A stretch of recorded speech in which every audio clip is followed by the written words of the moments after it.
And now, from the CFTK-TV studios, this is Open Connection with your host, Robert Pictou. Welcome to Open Connection. I'm your host, Robert Pictou. Our show today comes to you from the traditional and unceded territory of the Tsimshian people. Taking chances in life involves making calculated decisions that involve a degree of uncertainty to achieve personal growth, new opportunities, and greater fulfillment. It is a skill that can be developed by starting with small risks, reframing failure as a learning opportunity, building confidence, and surrounding yourself with supportive people. We begin today's Open Connection with a recent Nation Women's Gathering panel discussion. Because I was definitely a little nervous for today's panel, but I'm very grateful that you all stuck around to hear what our amazing panelists have to say today. So good afternoon. As Ashley said, my name's Alicia Reichert. I come from Kelowna on the unceded territory of the Syilx Okanagan people. Thank you so much to Lisa and her team for allowing me the opportunity to try moderating. I'll admit I've never moderated a panel before and I am a little nervous, but the small supportive crowd's really helping. And I also really believe in the power of stepping outside of our comfort zones and speaking up and taking chances. So what better reason to do so than for a conversation that really matters? And this topic is really close to my heart. A few years ago, I began working closely with a member of ours. Her name's Jessie Cook, and she's one of our incredible CLAC members, and she's a heavy equipment operator. And together, we've found many opportunities to promote the skilled trades as a viable and rewarding career path for young women. And through that work and my involvement with CLAC's Supporting Women in Trades Committee, I've seen just how much potential there is for women and careers in the trades. But something's become clear through that recruitment work, and that recruitment's only part of the equation. We don't want to set women up for failure. And retention is just as critical as recruitment, if not more. And far too many skilled, competent women are leaving the trades or not completing their apprenticeships at the same rate that men are. And we need to understand why that's happening and what can be done to change it. So that's the conversation that we're here to have today, and we'll probably only scratch the surface. But we have some incredible panelists here, so I'm just going to introduce them. So to my right here is Heather Bagg. She is an electrical instrumentation and analyzer maintenance team lead at LNG Canada. Heather Bagg was born in Newfoundland and moved to Kitimat at the age of 5. She has spent the majority of her childhood and adult life in Kitimat, with the exception of 8 years during her teenage years when her family lived in Prince Rupert. She eventually returned to Kitimat with her husband, where they're now raising their 9-year-old daughter. Heather is the maintenance team lead for instrumentation and electrical in ISBL at LNG Canada. She holds a Red Seal Journey Person certificate in instrumentation and controls, a PLC technician certificate, and is currently working toward her professional management certification through the University of Calgary. And before transitioning into her current leadership role, Heather worked for over 20 years as an instrumentation technician at Rio Tinto, where she completed her apprenticeship and attended trade school at BCIT. So thank you, Heather, for being here. And in the spirit of taking chances, our next panelist literally just volunteered this afternoon to join our panel.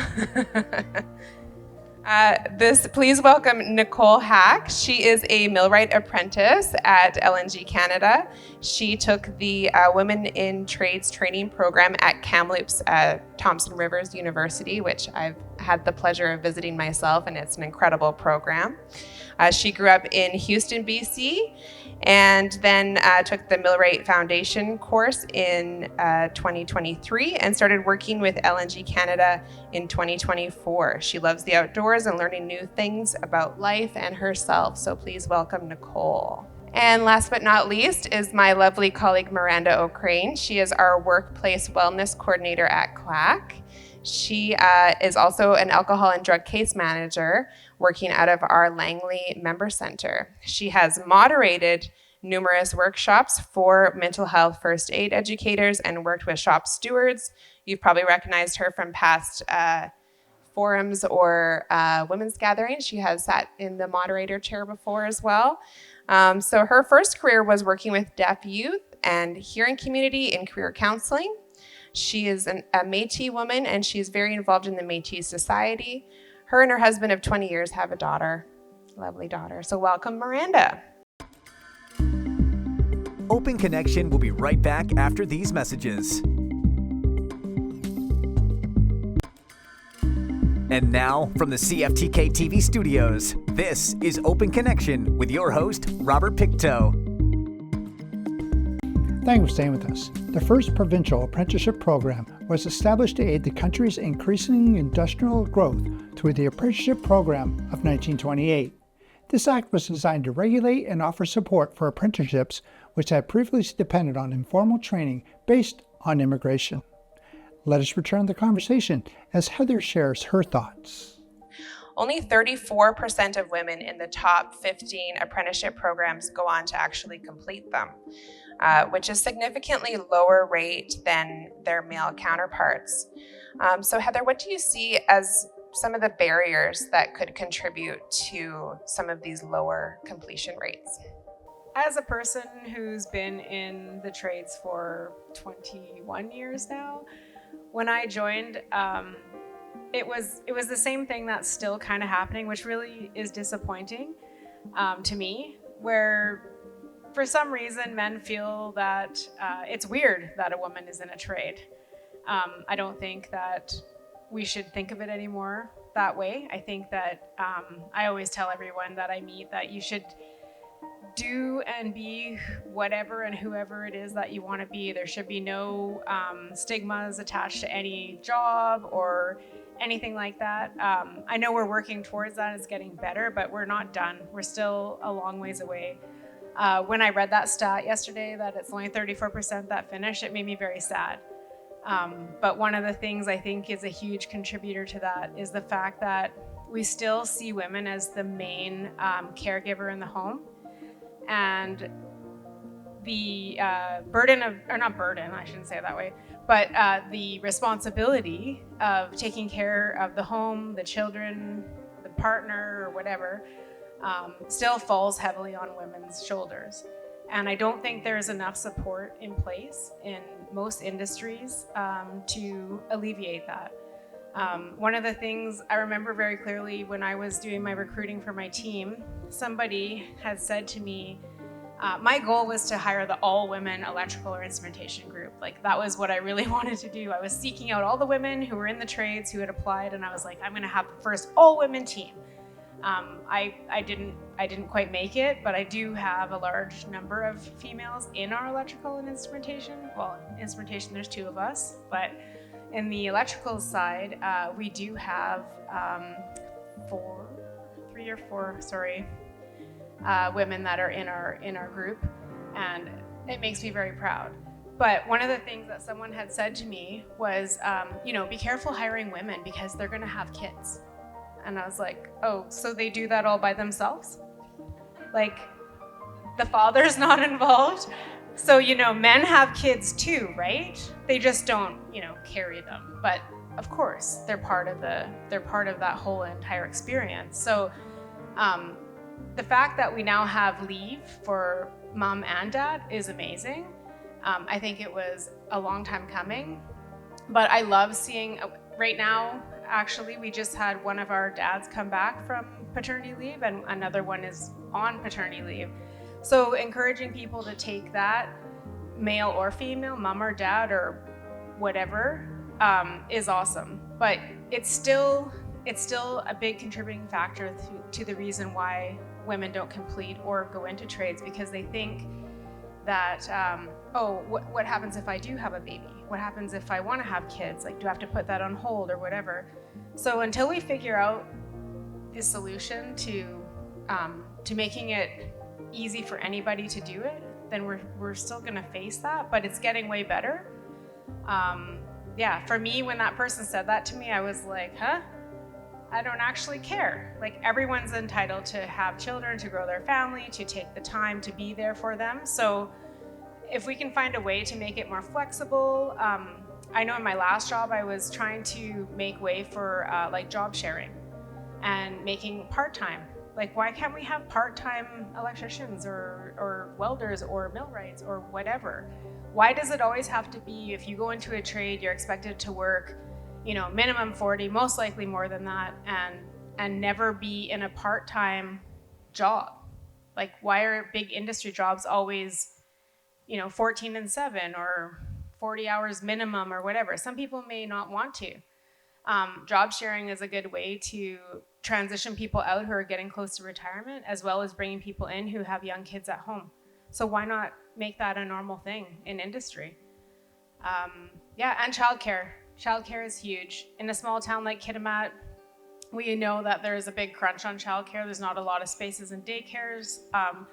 In fact, there's not a lot of daycares. So sometimes it's easier to just say, well, you know, mom should just stay home then. But why can't any woman have the opportunity that any man has, or anybody has for that matter? So if we can kind of figure out how we can hammer that down, then I think it would be a lot better for people. Yeah, it's a problem that I hope goes away, but we have to work towards it. But making it accessible, like even having the workplace, we see lots of times places have childcare in the workplace. Why can't we try that?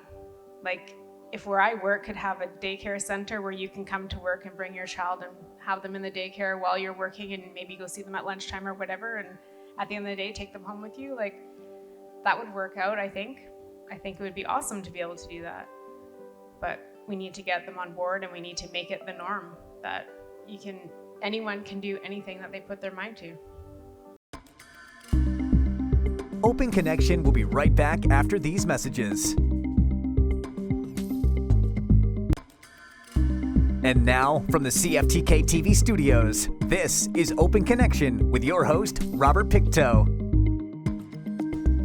Welcome back to Open Connection. In 2024, the Canadian government launched the Women in Skilled Trades Initiative, which aims to fund projects that recruit, retain, and support women apprentices in 39 eligible Red Seal trades, primarily within construction and manufacturing industries.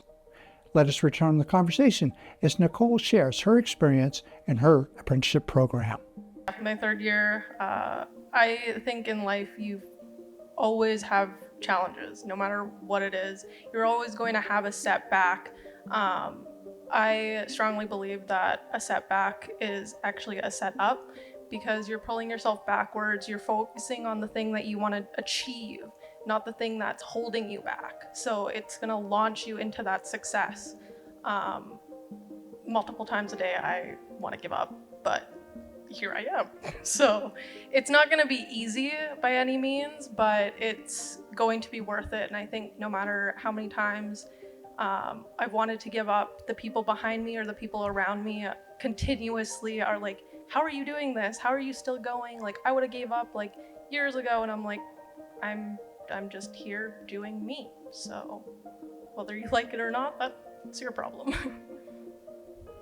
And you were telling me before about the Women in Trades program that you did at Thompson Rivers. Could you speak to that experience a little bit, and how did that set you up a little bit for what to expect in the field?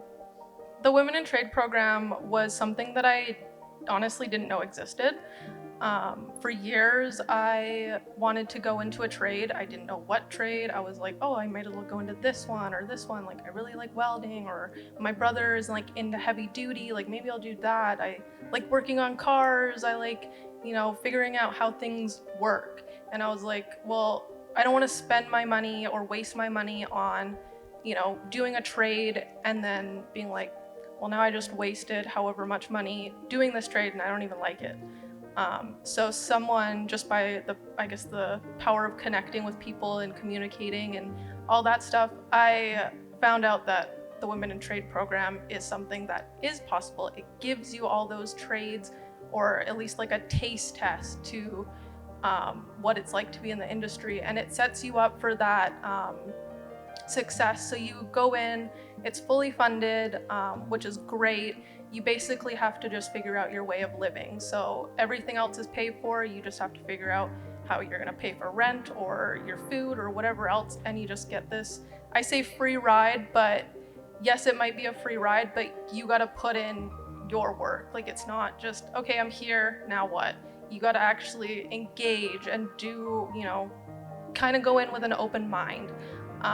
So to be able to do that and to be able to try all the different trades was amazing, because still in that, for 3 months, I was like, oh, I'm still gonna go into this, or I'm still gonna do that. And then I was like, wait a minute, but I'm really good at this, but I actually have skills in that. Or a lot of the instructors are male, but they're super supportive. They set you up for that kind of like, well, we want you here. We're encouraging you to be here. Like, you guys are smarter, and like, take the time to actually think, and like, not just, let's grab our hammers and just go at it. You actually take a step back, you problem solve it, and you don't just go in full tilt and then now you're staring at a pile of parts and not knowing what goes where.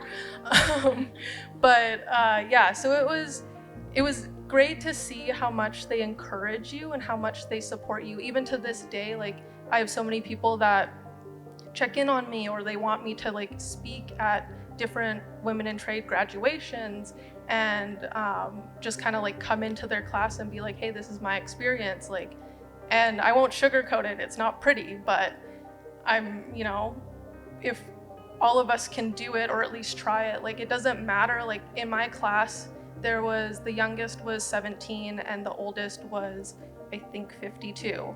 So the age is not a limit, is what I'm getting at. Yes, it might seem scary, like, oh, 4 years of doing an apprenticeship and blah, blah, blah. Like, I'm sitting at a good position. It depends on where you get your employer and like how they support you, and what your wages are. I don't have to finish my apprenticeship if I don't want to. Like, I'm sitting at a good spot. If I decide to change my mind and go into something else, I can do that. There's nothing that's holding me or tying me to this. It's just like, I like what I do, so I'm gonna do it. Open Connection will be right back after these messages.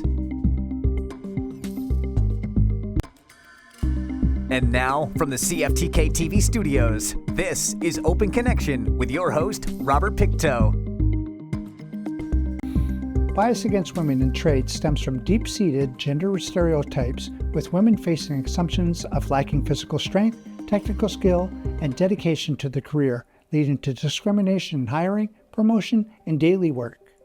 In this final segment of Open Connection, Miranda shares how this can change. We'll jump back into that theme of mentorship if we have time, but I wanted to check with Miranda. So Miranda works with mental health and with our members often.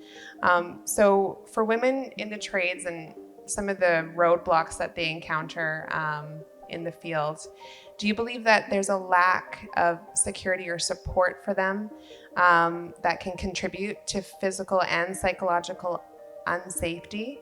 And could that stress be affecting their overall mental health and well-being on trade sites? So say about that. Yeah, that's a big question. And as you were saying, that some sites are very safe. Some sites really want to encourage and support women in trades, and others aren't.